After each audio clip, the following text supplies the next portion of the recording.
السلام عليكم ورحمة الله وبركاته. أهلا بيكم في قناة تيتو للتكييف.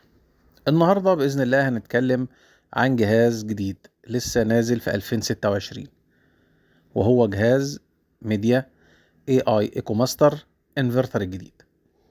الجهاز ده مش مجرد تكييف عادي، ده جيل جديد في عالم التكييفات. الجهاز ده معمول مخصوص للاستفادة القصوى من الطاقة والتحكم الذكي والأداء الممتاز حتى في أصعب الظروف. تابعوني لآخر الفيديو علشان هيبقى كله معلومات تفيدكم بإذن الله. أول حاجة، الجهاز بيستخدم فريون 32 الصديق للبيئة، اللي بيقدم تبريد أقوى واستهلاك كهرباء أقل مقارنة بالأجهزة القديمة. ده غير إنه بيسمح بتشغيل فعال في درجة حرارة عالية، ممكن توصل لحد درجة 55 مئوية. طبعا ده بفضل ميزة السوبر تروبيكال تي 3. تاني حاجة وهي توفير الكهرباء. تقنية الانفرتر بتخلي الكمبرسور بيشتغل بسرعة متغيرة بدل التشغيل الكامل أو الإيقاف الكامل زي الأجهزة القديمة، وده بيقلل الاستهلاك وبيخلي التكييف اقتصادي جدا. الموديلات دي بتوفر تقريبا 30% طاقة مقارنة بالتكييفات التقليدية أو التكييفات القديمة. تالت حاجة معانا وهي الذكاء الاصطناعي ال AI Learning، وده الجزء اللي بيميز ال AI EcoMaster عن الموديلات القديمة من ميديا. الجهاز بيحلل عادات التشغيل والبيئة الداخلية وبيظبط نفسه تلقائيا لتحسين الأداء والطاقة.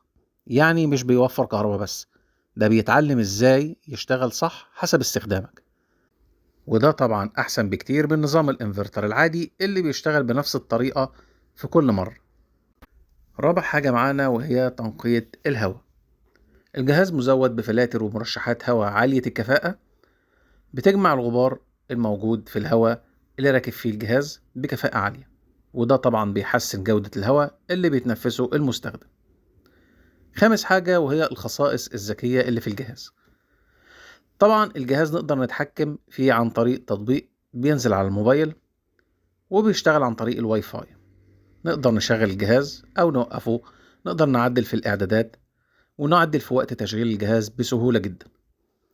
ده غير إن الجهاز بيتحدث تلقائيا عن طريق ال OTA Updates، يعني الجهاز بيتحسن مع الوقت من غير ما تحتاج تدخل يدوي من العميل. أما بالنسبة لأداء الجهاز وشغله، الجهاز صوته هادي جدا حتى من خلال التشغيل القوي، ودي طبعا كانت شكوى في بعض الموديلات اللي كانت قبل كده. ده غير ان تم تعديل مادة طلاء الجهاز، بقت مادة مقاومة ممتازة جدا للتآكل بفضل الهايبر جرافينز اللي بتدي حماية أكبر للملفات الخارجية وبتحافظ على عمر الجهاز من العوامل الجوية. أما بالنسبة لتوزيع الهواء بيكون ثلاثي الأبعاد لضمان وصول الهواء البارد أو الدافي في كل أركان الغرفة بسرعة وبالتساوي. في النهاية، لو بتدور على تكييف اقتصادي ذكي وبيشتغل حتى في الحر الشديد، يبقى تكييف ميديا AI EcoMaster انفرتر الجديد بيجمع كل المميزات دي من توفير كهرباء، أداء قوي، تحكم ذكي، وجودة هواء أعلى. أتمنى أن حضراتكم تكونوا استفدتوا وعرفتوا كل المعلومات اللازمة عن الجهاز الجديد. يا ريت حضراتكم ما تنسوش اللايك والاشتراك علشان يوصلكوا كل جديد في القناة. شكرا، وأشوفكم في فيديو قادم بإذن الله.